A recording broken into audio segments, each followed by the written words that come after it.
Halo trader semuanya, selamat datang di channel Forex Club di Indonesia, Fundamental and Technicalist Analysis. Di kesempatan kali ini kita akan jelaskan ke teman-teman semua gimana cara membaca indikator ekonomi tentang inflasi. Pembahasan ini sangat penting, perlu sahabat FCI simak dari awal hingga selesai agar teman-teman semua tahu gimana caranya membaca news CPI ataupun inflasi. Kalau di Indonesia biasa kita sebut dengan IHK, Indeks Harga Konsumen. Kita akan jelaskan ke teman-teman semua gimana cara membacanya, kemudian apa pengaruhnya terhadap mata uang yang kita tradingkan di pasar forex. Namun sebelum kita masuk ke penjelasan yang lebih lengkap dan detail, perlu kami ingatkan ke sahabat trader Forex Club di Indonesia semuanya yang saat ini belum daftar akun trading di broker XM. Bagi teman-teman yang sekarang belum memiliki akun trading di XM, silakan daftar terlebih dahulu. Penjelasan lengkap bagaimana cara daftar akun trading di broker XM, panduannya telah kami jelaskan di video yang paling pertama di dalam playlist belajar trading forex dari nol. Teman-teman silakan klik notif di bagian atas video.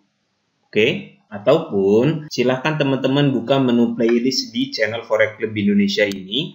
Ini kita buka channel Forex Club Indonesia ini ya teman-teman. Kemudian setelah itu silahkan klik menu playlistnya. Perhatikan kursor yang kami tunjukkan, klik playlist. Nah di sini ada satu playlist khusus yaitu belajar trading forex dari nol. Di dalam playlist ini telah kami buatkan panduannya dengan sangat lengkap, step by step gimana caranya daftar akun trading di broker XM. Ikuti panduannya, ikuti langkah-langkahnya agar teman-teman semua punya akun trading di broker XM. Link website XM kami cantumkan di bagian kolom deskripsi video ini.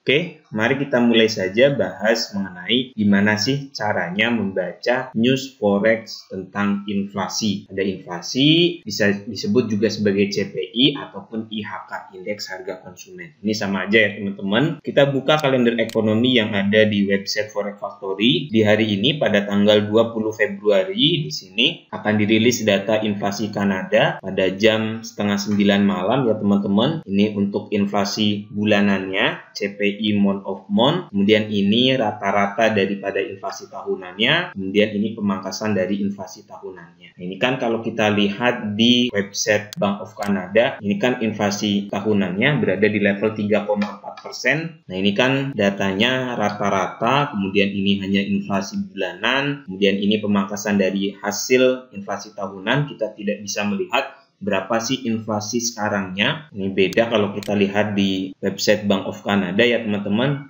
Di sini inflasi tahunannya 3,4%. Kalau kita lihat di kalender Forex Factory ini kan tidak ada untuk total inflasinya. Nah, solusinya teman-teman bisa menggunakan kalender ekonomi yang ada di website broker XM. Nanti kita akan jelaskan di situ kita bisa melihat berapa inflasi bulanannya, kemudian inflasi inti dari bulanannya, inflasi tahunan dan juga inflasi inti tahunannya. Kita bisa melihat, ini kita buka kalender ekonomi di website broker XM ya teman-teman. Kita tidak gunakan yang ini. Teman-teman yang sudah punya akun trading di broker XM, cara melihat kalender ekonomi di halaman member area kita sangat mudah, tinggal klik saja yang ini. Nanti di sini ada pilihan kalender ekonomi. Tinggal diklik saja nanti akan muncul kalender ekonominya. Nah, kalau kita gunakan kalender ekonomi yang ada di website broker XM, di sini akan sangat jelas kita melihatnya. Ini waktu, negara, kejadian, kepentingan, aktual, perkiraan, dan juga data sebelumnya. Ini sama ya teman-teman, jam 20.30 atau jam 8:30 malam kalau di Indonesia, tingkat inflasi inti bulan ke bulan untuk Kanada ini diproyeksi akan naik dari level negatif 0,5 ke level 0,3. Kemudian tingkat inflasi inti tahun ke tahun, years of years, ini diproyeksi akan turun dari level 2,6% ke level 2,5%. Dan tingkat inflasi bulanannya, ini inflasi inti bulan ke bulan, ini inflasi umumnya. Oke, apa perbedaan dari inflasi inti dan juga inflasi umum? Nah, inflasi inti ini tidak memasukkan sektor makanan dan juga energi dalam perhitungannya. Jadi yang inti ini, energi dan makanan itu tidak masuk ke dalam perhitungan. Beda dengan inflasi yang biasa. Nah, inflasi yang biasa ini, makanan dan energi ini masuk ke dalam perhitungannya. Untuk inflasi bulanannya, ini diproyeksi akan naik dari level 0,3% ke level 0,3. Dan untuk inflasi tahunannya, Sebelumnya ini berada di level 3,4 sama dengan yang ada di website Bank of Canada ya teman-teman.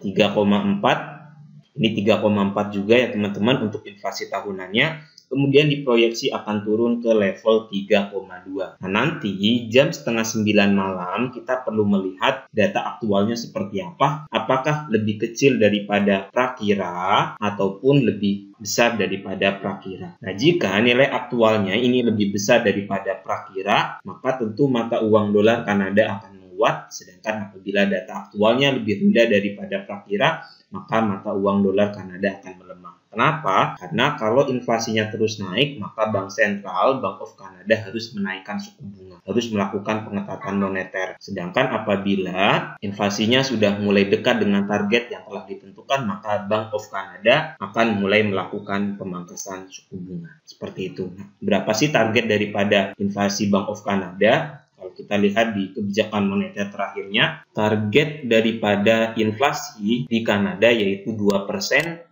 level tengah dari 1 sampai dengan 3%. Nah, sebelumnya kan inflasinya berada di level 3,4, ini sudah mulai dekat ke level 3%. Nah, kita akan lihat jika inflasinya sudah mulai kembali ke level 3%, maka kemungkinan besarnya Bank of Canada sudah tidak akan lagi melakukan kenaikan suku bunga dan akan melakukan pemangkasan suku bunga. Seperti itu. Nah, ini korelasi ataupun hubungan antara inflasi dengan tingkat suku bunga. Kalau suku bunganya dinaikkan, berarti inflasinya terus naik. Kalau inflasinya sudah mulai kembali ke level target, maka Bank Sentral akan mulai melakukan pengereman ataupun jeda kenaikan suku bunga dan akan melakukan pemangkasan suku bunga. Sangat mudah dan sangat simpel ya teman-teman. Gimana caranya membaca news inflasi? Nanti kita akan lihat data aktualnya seperti apa. Kalau lebih besar daripada prakira, maka kita akan beli mata uang dolar Kanada. Kalau teman-teman trading di pair mata uang euro Kanada, maka kita harus open posisi sell. Karena euronya melemah, Kanadanya menguat. Bagi teman-teman yang ingin belajar membaca data-data ekonomi lebih lengkap, silakan buka menu playlist analisa fundamental forex di YouTube channel Forex Club Indonesia. Yang ini ya teman-teman, analisa fundamental forex. Buka saja di bagian menu playlist. Di playlist analisa fundamental forex ini telah kami jelaskan dengan sangat detail satu persatu pembahasan mengenai gimana caranya membaca data-data ekonomi yang dikeluarkan. Jika ada hal yang belum dipahami, silakan tulis saja pertanyaannya di bagian kolom komentar. Pasti kami akan jawab dan jelaskan. Semoga bermanfaat. Jangan lupa subscribe YouTube channel Forex Club Indonesia dan nantikan tips dan trik trading yang lainnya. Terima kasih. Assalamualaikum warahmatullahi wabarakatuh.